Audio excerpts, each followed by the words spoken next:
Magandang umaga, ngayon po ay araw ng Sabado, July 20, 2026. Update po muli sa lagay ng panahon.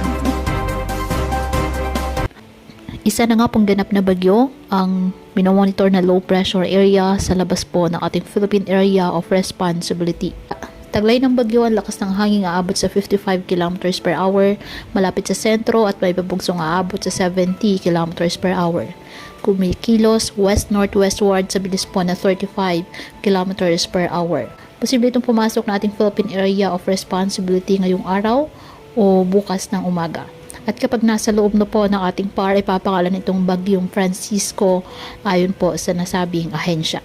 Kaya patuloy po na mag-monitor ng iba po nating weather updates at sa updates ng pag-asa hinggil po sa lagay ng panahon.